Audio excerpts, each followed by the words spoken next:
নমস্কার বন্ধুরা, আমার চ্যানেলের আরো একটি পর্বে আপনাদের সকলকে স্বাগত জানাই। ভিডিও শুরুতে আজকে আমি কেমন আছি বা আপনারা কেমন আছেন এটা নিয়ে কথা নাই বা বললাম।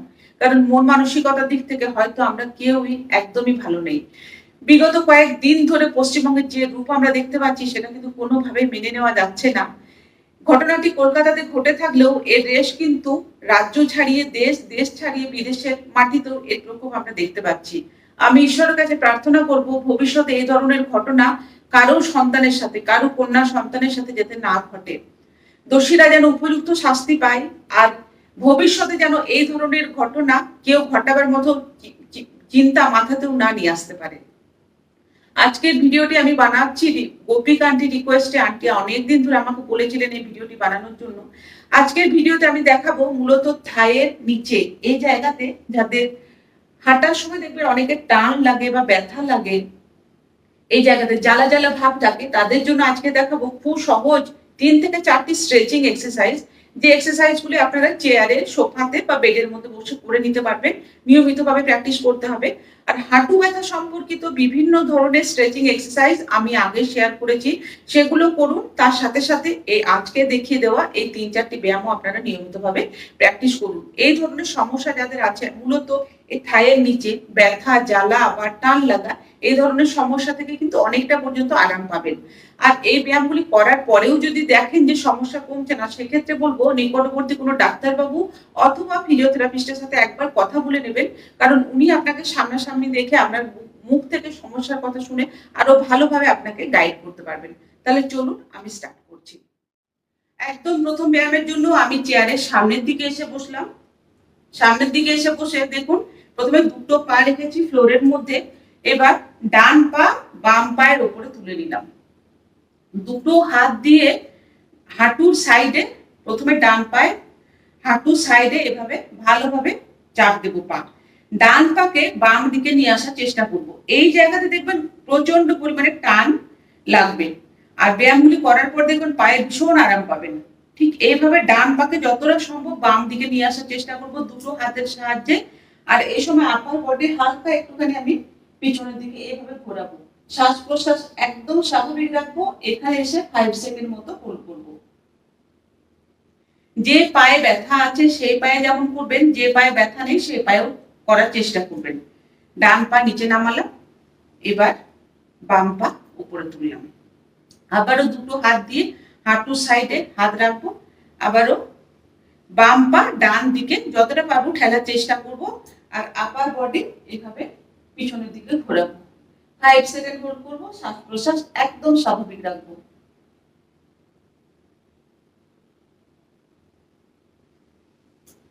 3 থেকে 4টি ব্যায়াম দেখাবো। প্রতিটি ব্যায়ামই 20 বার করে, মোটামুটি 20 বার করে করার চেষ্টা করবেন। যখনই ফ্রি টাইম পাবেন তখনই করার চেষ্টা করবেন। আবারও দুটো হাত দিয়ে ডান পায়ে হাঁটুর সাইডে এভাবে হাত রাখলাম, চেপে বাম দিকে নিয়ে যাব। আপার বডি পিছনের দিকে ঘোরাবো।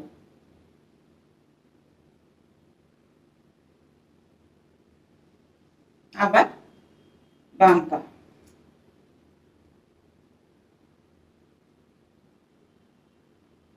যদি সম্ভব হয় 1 সেট করে আমার সাথে করার চেষ্টা করুন। তারপর যখন আপনারা ফ্রি টাইম পাবেন তখনই প্র্যাকটিস করতে পারেন। ডান পা,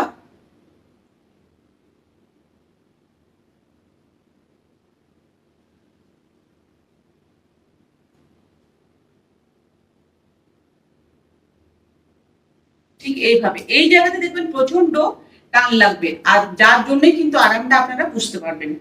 নেক্সট ব্যায়ামের জন্য এই ব্যায়ামটিও আমি বহুবার দেখিয়েছি, হাঁটু ব্যথার যে ভিডিওগুলো আমি পোস্ট করেছি সেখানে। সামনের দিকে পা খুলে নিয়ে পায়ের পাতা প্রথমে নিচের দিকে টানবো, তারপর নিচের দিকে ভালোভাবে স্ট্রেচ করবো। দেখুন, পায়ের পাতা নিচের দিকে টানলাম, আবার নিচে। দুটো পা মিলিয়ে এই ব্যায়ামটিও 20 বার মতো করার চেষ্টা করবেন। শ্বাস প্রশ্বাস একদম স্বাভাবিক।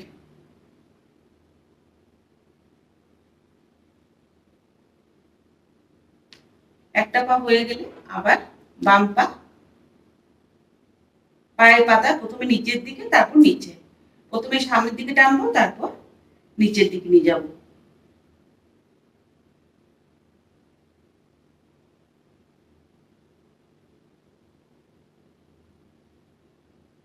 যাদের হাঁটুতে ব্যথা আছে তারাও কিন্তু দেখবেন এই ব্যায়ামটি করার ফলে ভীষণ আরাম পাবেন। এটাও 20 বার। নেক্সট ব্যায়ামের জন্য চেয়ারের একটু ভেতরের দিকে বসলাম।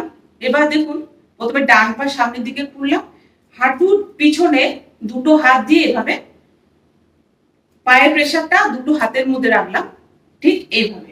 এবার আবার পায়ের পাতা নিচের দিকে টানবো, আবার নিচে নিয়ে যাব। এই টাইমে আপনারা ইচ্ছে হলে আপার বডিও হালকা এভাবে মুভ করতে পারেন।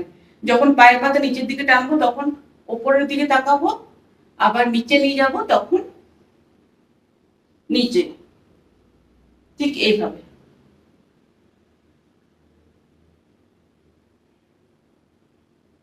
শ্বাস প্রশ্বাস একদম স্বাভাবিক রাখবো।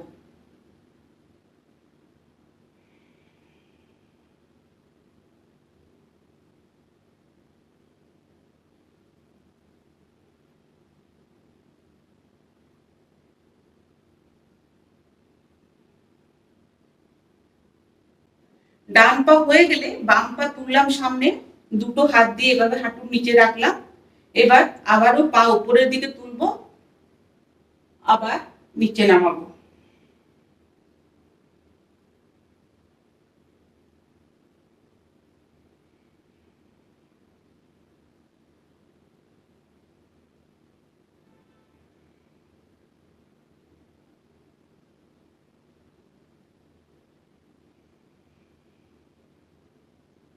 পায়ের পাতা উপরে,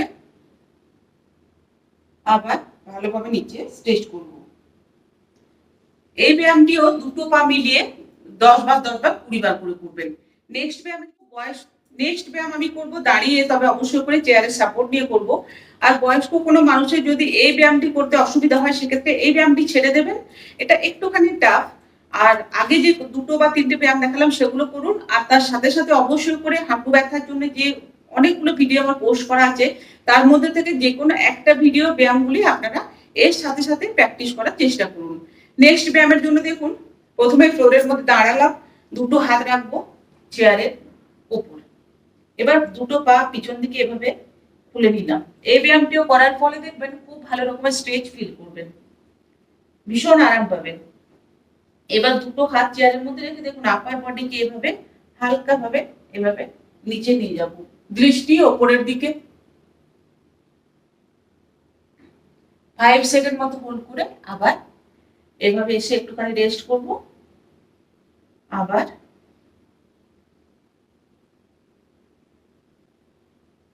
শ্বাস প্রশ্বাস একদম স্বাভাবিক রাখবো।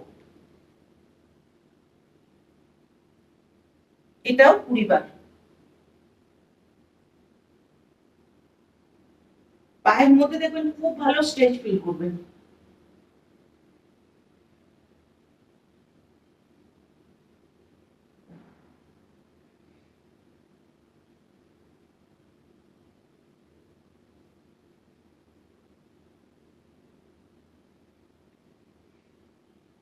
খুব অসুবিধা হলে এই ব্যায়ামটি করা দরকার নেই।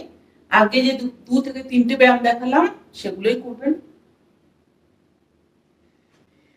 এই সহজ কয়েকটি ব্যায়াম আপনারা নিয়মিতভাবে বাড়িতে অভ্যেস করে দেখুন। আশা করছি যাদের ঘুম থেকে ওঠার পর পা ফেলতে অসুবিধা হয়, পায়ের মধ্যে ব্যথা হয়, বা থায়ের পিছনে জ্বালা জ্বালা করে বা ব্যথা করে, বা হাঁটতে গেলে এই জায়গাতে প্রচন্ড টান লাগে, তাদের সমস্যা অনেকটা কমবে।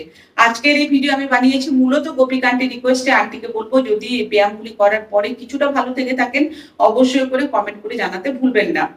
আমার ভিডিও যদি আপনাদের ভালো লাগে বা ভিডিওটি একটু হলেও হেল্পফুল মনে হয় তাহলে দয়া করে আমার ভিডিওটিতে একটি লাইক করবেন, কমেন্ট করে জানাবেন। চ্যানেলে নতুন বন্ধু হয়ে থাকলে চ্যানেলটি সাবস্ক্রাইব করে সাথে থাকার অনুরোধ রইল। আপনাদের সাথে আমার দেখা হচ্ছে আমার নেক্সট ভিডিওতে। সকলে খুব ভালো থাকুন, সকলে সুস্থতা কামনা করি, সর্বোপরি সকলে সাবধানে থাকুন। ধন্যবাদ। হরে কৃষ্ণ।